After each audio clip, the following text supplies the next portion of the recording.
First story. Deadbeat brother crashed my car, and my entitled parents lied to protect him. I have an older brother, John, who has always treated me badly. We're just a year apart, but he used to beat me up as kids and always acted like everything I owned belonged to him too. He was the golden child in the family, which made my life hard. So I moved out as soon as I turned 19. My uncle, who was a retired police officer, took me in when I left home. He even gave me an old Crown Victoria, which I absolutely loved. For some reason, John hated that I had that car. He went through 4 old cars that eventually broke down, while my Crown Vic kept running smoothly. After his 4th car broke down when he crashed it into a pole, he asked to borrow my car. I had a bad feeling and told him no. He called me entitled and said he needed the car to get to work. I told him to take the bus because I knew how he drives, and there was no way I was letting him use my car. My parents called me after that, trying to convince me to lend him the car.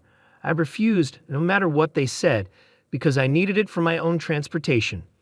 John wasn't the only one with a job to get to. My uncle was proud of me for standing up to them, and even gave me a high five. A few days later after work, I noticed my car was missing from where I had parked it. I called John, but he didn't answer. Then I called my parents and asked if he had taken my car. They denied it at first, but when I said I was calling the cops, they admitted that John had taken it because he needed it. I told him he better bring it back immediately, or I'd get the police involved. They called me a jerk, but they also called John and told him to return my car. He showed up in the parking lot 30 minutes later. When I demanded to know how he stole my car, he held up a set of police Crown Vic keys he had bought online. Some of them were made to work with multiple cars. I told him that if he ever stole my car again, I'd have him arrested. Then he had the nerve to ask for a ride home. I reminded him that he left me waiting in the cold after stealing my car so he could walk home. He called me a jerk as I drove away. After that, my uncle installed a tracking device in my car. When Christmas came around, I was celebrating with my family like every year. The roads were cold and icy, so I had to be very careful while driving.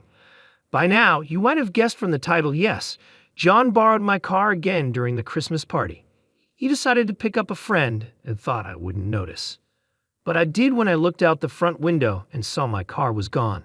I pulled up the tracking app and saw he was a few miles away. I called him to yell at him, and everyone at the party noticed something was wrong. I told him John stole my car again, and my uncle confirmed it wasn't the first time. John told me to screw off and said he'd be back soon. I warned him not to drink and drive, but he just hung up on me. While I was watching the tracker, the dot stopped moving. Then we got a panic call from John asking for help. He had crashed my car because he couldn't handle the icy roads and wasn't used to driving a rear-wheel drive vehicle. We all piled into my parents' minivan and followed the tracker to find him. We found John by the road with my Crown Vic nose deep in a snow-filled ditch. My uncle was furious since the car used to be a police vehicle, and I was beyond angry with John for stealing my car again. My parents wanted me to let it go, but I said enough was enough and that I was going to call the police. John begged me not to because he had been drinking before driving and would get a DUI. I told him he was going to pay for the damage to my car, or I'd sue him. As luck would have it, the police were already on their way to check on the accident because someone else had called them. My parents tried to tell the cops that I was the one driving, and they were just there to help me. I told the cops that wasn't true, and my uncle backed me up. One of the officers recognized my uncle, and they had a quick chat. Then the police asked John for his license, and that's when I found out his license was suspended because of his last car crash. They also gave him a breathalyzer test. John ended up in handcuffs while my mom cried and begged the police not to take him away. The officer told her that she and my dad could be arrested too for lying to the police. That shut them up fast, and we all got back in the minivan. The Christmas party ended early, and my parents drove me and my uncle home since he had come with me. They didn't say much during the drive and sped off as soon as we got out of their van. They almost slid off the road themselves doing that. My brother was released from jail the next day, looking terrified and close to tears. The cops had scared him by talking about the horrors of prison, and he even wet himself. They let him take a shower afterward. My uncle started laughing and told us that his friends at the police department didn't file the DUI charge, just the one for the suspended license, which was about a $1,000 fine. My uncle said he just wanted to teach John a lesson and that this would be the only time he'd help him out. John then apologized to me and promised to pay for the repairs to my Crown Vic. He also swore he'd never touch my car again. When the car was pulled out of the ditch, the front end damage was minor, just a new bumper, headlight, and grille were needed. The damage was only on the surface, thankfully. My parents have pretty much pretended the whole thing never happened. John gave me the extra Crown Vic keys he had bought online and said he learned a lesson he wouldn't forget. Update. This is an update from yesterday. My brother kept his promise and paid for the damage to my car. The body shop guy gave me a fair deal to replace the damaged parts on my Crown Vic and just asked if I cared whether the parts were original or not. I told the body shop I didn't care if the parts were original since the car is old, and I didn't want the repair bill to get too high. I thought the damage was just on the surface. There was a bit more to fix. The shop said they needed to straighten out some minor damage, but it wasn't anything major. They could handle it easily. There was also a little damage to the fender panels, but they assured me it was easy to fix, especially since I didn't mind if everything wasn't perfect. The new parts would be painted to match the car, so that was good news. My brother paid the body shop in cash right away after getting the repair quote. He seemed eager to hand over the money and said goodbye politely. I won't say how much it cost, but it definitely hurt his savings, especially after paying the fine for driving without a license. He was hoping to get a new car, but now he can't until his license suspension is over, which I think will be a while. My parents had given my brother a ride to the body shop, and after he left, they stayed behind to scold me for making him spend all his money fixing my car. I could tell they were about to say something about how I should have just let him use my car in the first place, and how this all could have been avoided if I had. But something inside me snapped, and I cut them off. I finally let it all out. I called them out on everything, the favoritism, how they've always treated my brother as more important than me. I reminded them that I had to move in with my uncle just to get away from their unfair treatment. I told them how they let my brother steal my car and then tried to lie about it until I threatened to call the police. They even tried to lie to the police by saying I was the one driving when my brother crashed my Crown Vic. And now they were mad at me for making my brother pay for the damage he caused by stealing my car on Christmas Eve, driving without a license and while drunk. By the time I finished, I was out of breath. I was nearly out of breath. My mother was crying and my father's face was bright red, looking like he was about to explode. But instead of shouting, he took my mother by the hand and started to leave. Just then, a guy sitting near the door blurted out, "You guys are narcissists." That was all it took to push my father over the edge. He started attacking the guy like a madman. My dad isn't small, and he knows how to throw a punch, so he beat the poor guy badly like a wild gorilla. I yelled for the clerk to call the cops, and they did. When my father heard that, he bolted out the door and drove off, leaving my mother crying in the lobby. The police had to pick him up at home, and surprisingly, he cooperated when they arrested him. But now he's facing charges for assault. The guy my father beat up had a badly swollen black eye, a possibly broken nose, and a concussion. I was there when they put him in the ambulance to take him to the hospital. My mother has been calling me, crying and blaming herself. My uncle says it's about time my dad got some karma, and my brother is doing everything he can to stay out of it. This is not how I thought things would turn out. Update. My father is out of jail now, and I've been told he looks terrible. My mother paid his bail, and when he came out, he looked almost as beat up as the guy he attacked. Apparently, he picked a fight in jail over the weekend and got jumped by other inmates. My uncle went with my mother when my father was released and described what he looked like to me. He said my dad has 2 black eyes, dark bruises all over, a fat lip, and is missing a tooth. My uncle said my father didn't try to blame me for anything this time. He barely spoke at all. He just got into the minivan with my mother and went home. I managed to get in touch with the guy my father beat up. A friend of a friend knows him. I'll call him Scott for now. My father beat Scott up pretty badly. Scott has a concussion from hitting his head against the wall after being punched several times. His nose is indeed broken, and he's in a neck brace. He spent 3 days in the hospital. When I asked him what he planned to do, he confirmed that he's going to sue my father and has already spoken to a lawyer. I told him to do what he needed to do, but I don't have any more details about the case. My friends and I put together a gift basket for Scott, and we all chipped in some money since he won't be able to work for a while. Even my uncle contributed, even though he didn't have to. Scott was very thankful when we gave it to him. My mother hasn't tried to call or text me since my father was released, but my brother texted me that she's still been crying a bit, and my father has been mostly silent since he got home, hardly leaving the couch. The last time my father was like this, he didn't speak to anyone for at least a week, but this situation is much worse than what made him go silent last time. Final update. I know it's been months, but I finally have an update. The guy my father beat up is doing fine now, though he still needs to get his nose fixed. The rest of his injuries have healed well. He filed a lawsuit against my parents, and at first my father was determined to fight it, but he eventually changed his mind. Why? Well, for a few reasons.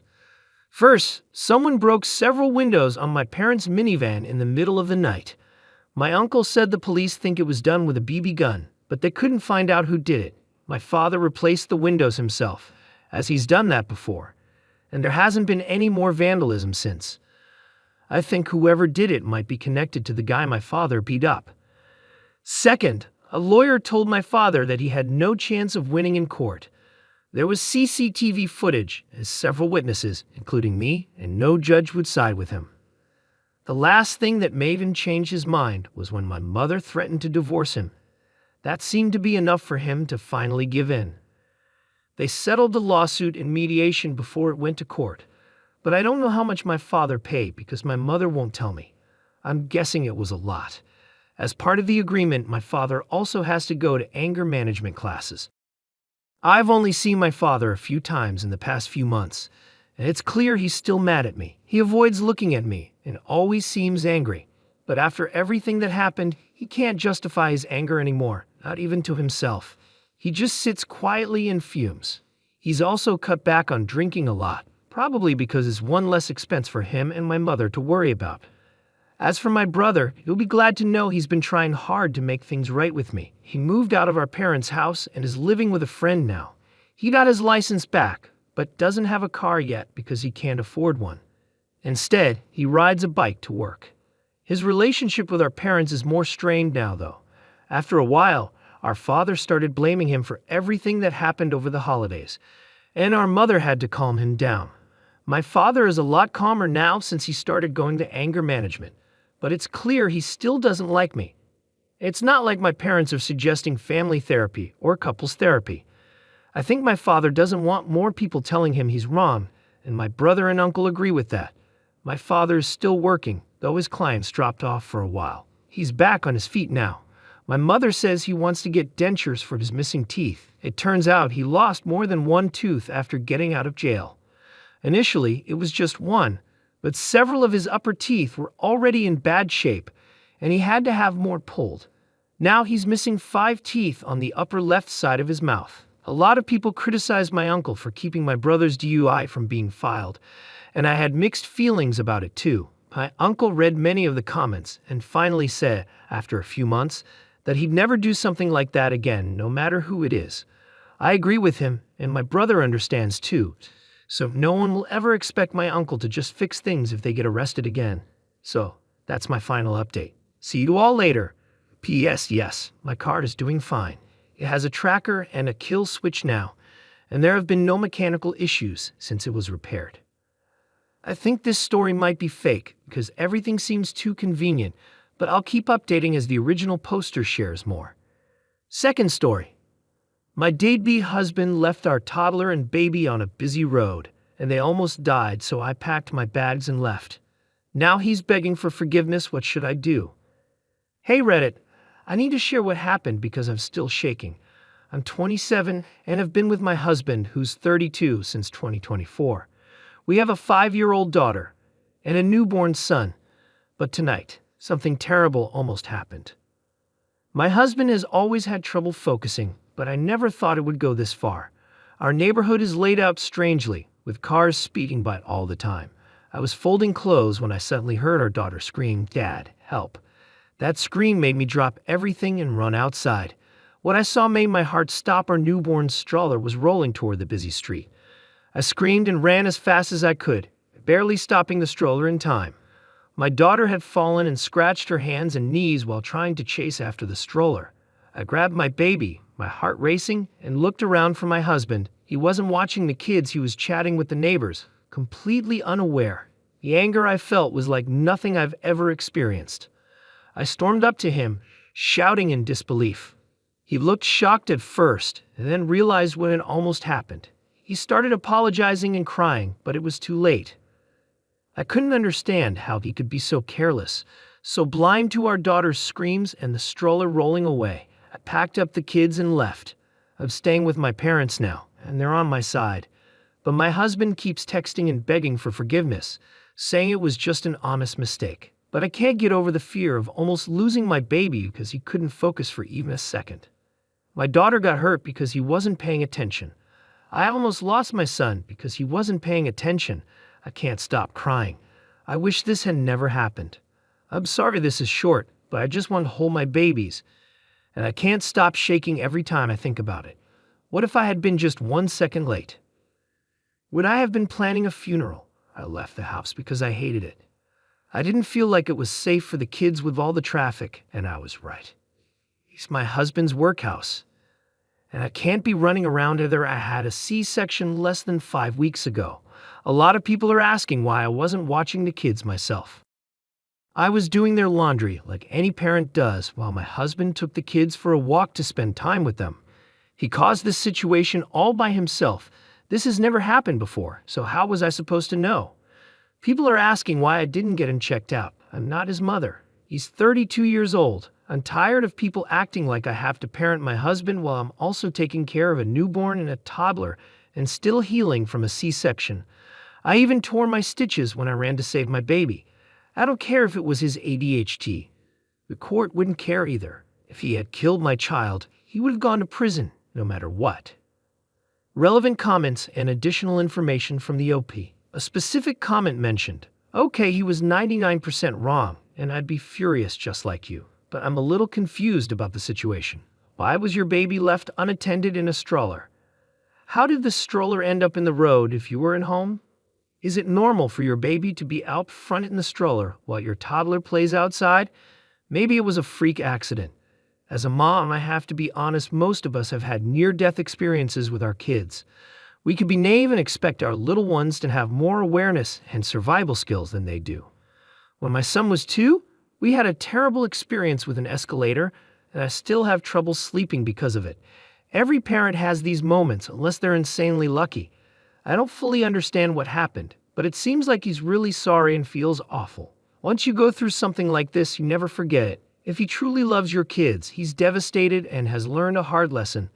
I'm not sure if your response was the best, but I understand why you did it in the heat of the moment. I think you two need to have a serious talk and maybe consider moving if possible. I wouldn't jump straight to divorce like Reddit often suggests. I believe there's a solution here, and I'm so sorry you're dealing with this. It's the worst feeling in the world. Ope's response. Hi there, let me clarify. I was sitting inside in the living room, and there's a big window behind the TV that was open a little so I could hear what was happening outside. That's when I heard my toddler scream for her dad to help.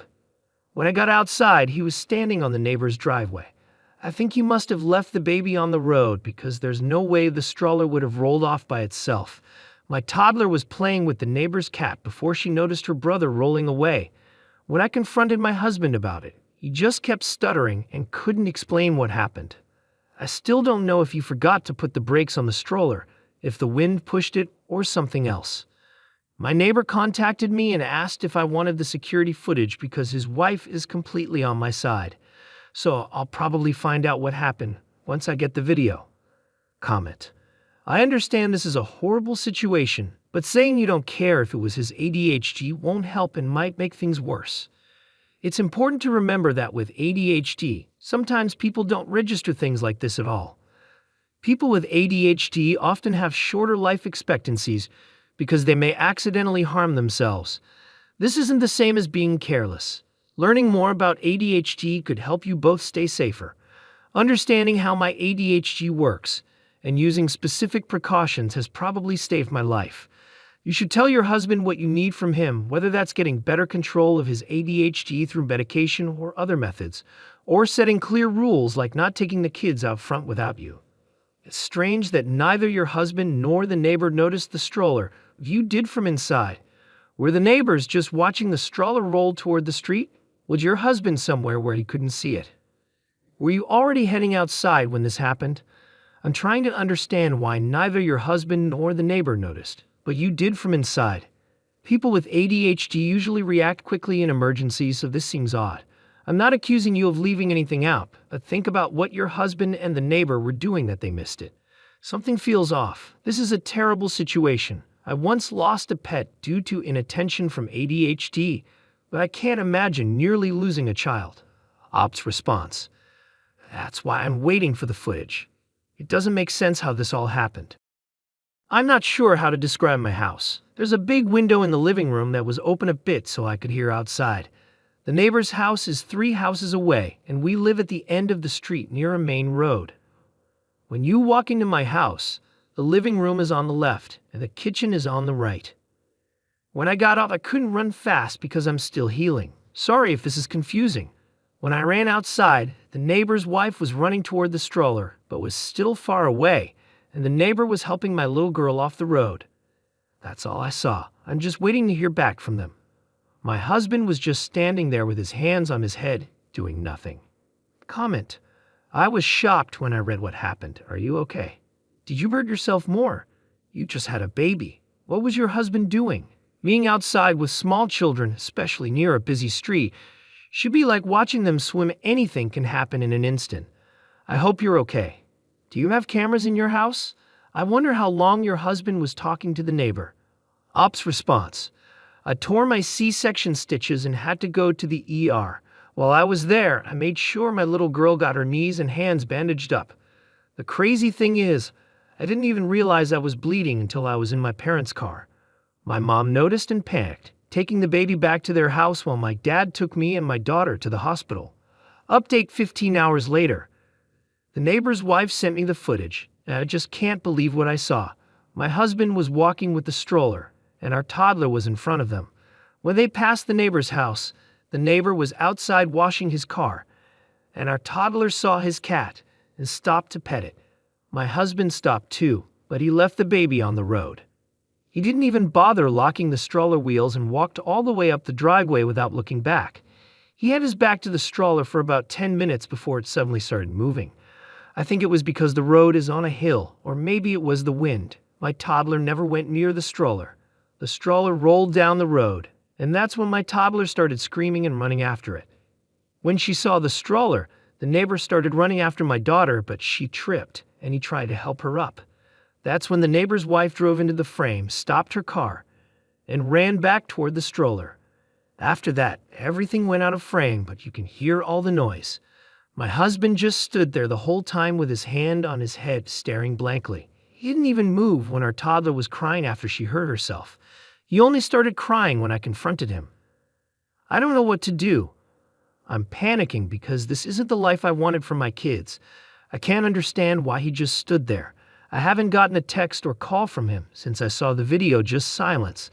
I can't stop hearing my daughter's screams in my head. It's a sound no mother ever wants to hear. I can't explain it, but it felt like my blood ran cold, and all I felt was pure fear. I'd never want to watch that footage again. Thank you for watching the video. If you're interested in more stories like this, we have plenty more to share.